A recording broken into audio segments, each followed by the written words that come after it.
Hello everyone, I am Sania from Armite College, MMS department. Today I am going to discuss about market segmentation, which is a part of international marketing. Going to my next slide, introduction of marketing segmentation.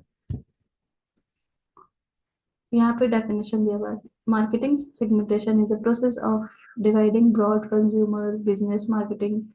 Basically यहाँ पे कह रहा है ना, company ना technique use करता है, large group of audience को स्मॉल स्मॉल ग्रुप में बांटता है ताकि कस्टमर्स के नीड भी फुलफिल हो सके और जो सेलर जो होता है उसका प्रॉफिट भी ज्यादा अर्न कर सके. अकॉर्डिंग टू रिसर्च ये भी बताया गया है कि जो ये टेक्निक और स्ट्रेटेजी अपनाते हैं, फॉलो करते हैं, उनको प्रॉफिट ज्यादा होता है. Types of market segmentation. Demographic segmentation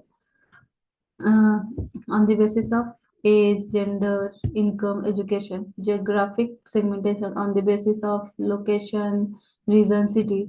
Psychographic segmentation on the basis of lifestyle, values, attitude, personality. Behavioral segmentation divided on the basis of consumer behavior, purchasing patterns, and users rate, brand loyalty. आगे next slide में मैं explain करती हूँ. Demographic segmentation, जैसे कि demographic means कि age wise बांटा गया है, जेंडर वाइज बांटा गया और इनकम वाइज बांटा गया.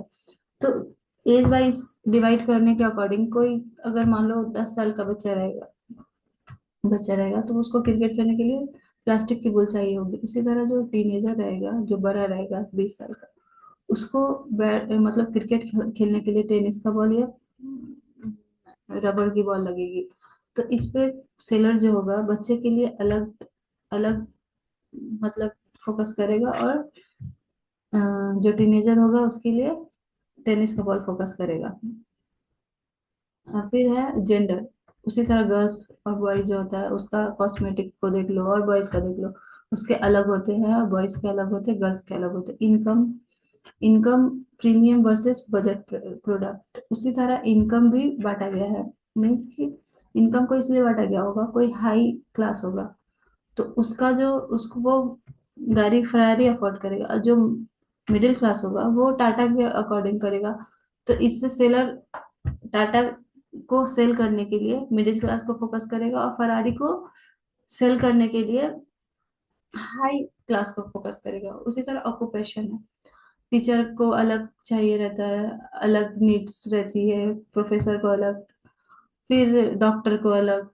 इसी तरह सबका अलग अलग नीड्स होती है, उसी के अकॉर्डिंग सेलर उस पर फोकस करता है.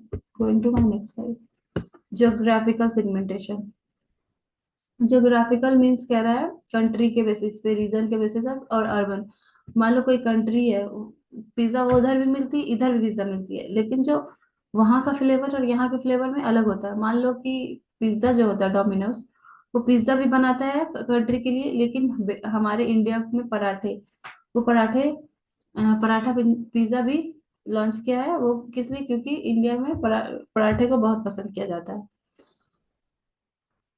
रीजन के अकॉर्डिंग क्लाइमेट मीन्स कि मान लो शिमला है तो शिमला ठंडी जगह है, तो वहां के लोग को क्या, हीटर्स लगेगी, स्वेटर लगेगी, शॉल लगेगी. उसी तरह जो गर्म जगह है, जैसे कि उधर क्या लगेगी, एसी लगेगी, फिर कूलर, ये सब. तो रीजन के अकॉर्डिंग भी गुड्स का अलग नीड्स होता है और अलग डिमांड होता है. अर्बन एरियाज हो गया, तो अर्बन एरियाज में जो होता है, लोग अर्बन एरियाज के लोग बहुत ज्यादा फास्ट लाइफ जीते हैं, तो वो लोग ज्यादा फास्ट फूड खाना पड़ता है और खाना प्रीफर भी करते हैं क्योंकि उनके पास इतना टाइम नहीं है. वही रूरल एरियाज है, वो लोग मतलब हेल्थ कॉन्शियस होते हैं, मतलब ज्यादा बाहर की चीजें नहीं खाते हैं, वो खुद से ही प्रिपेयर करके खाते हैं. तो रीजन के अकॉर्डिंग भी बांटा गया है.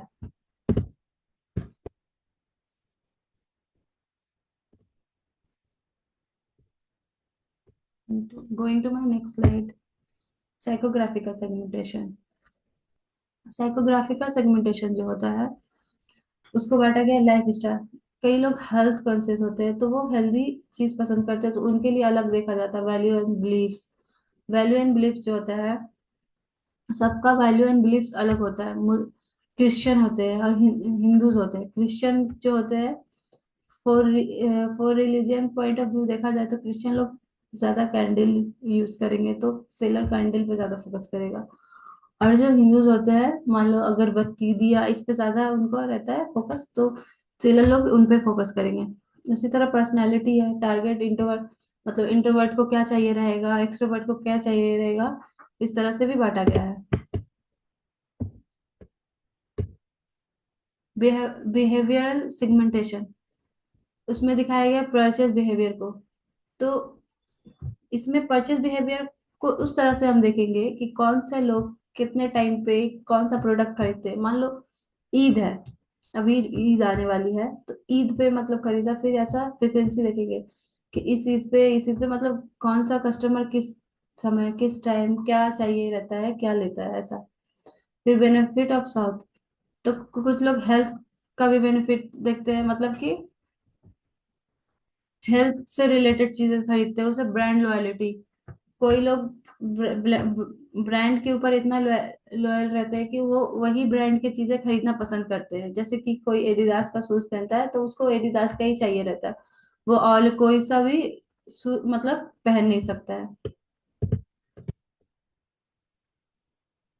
Thank you.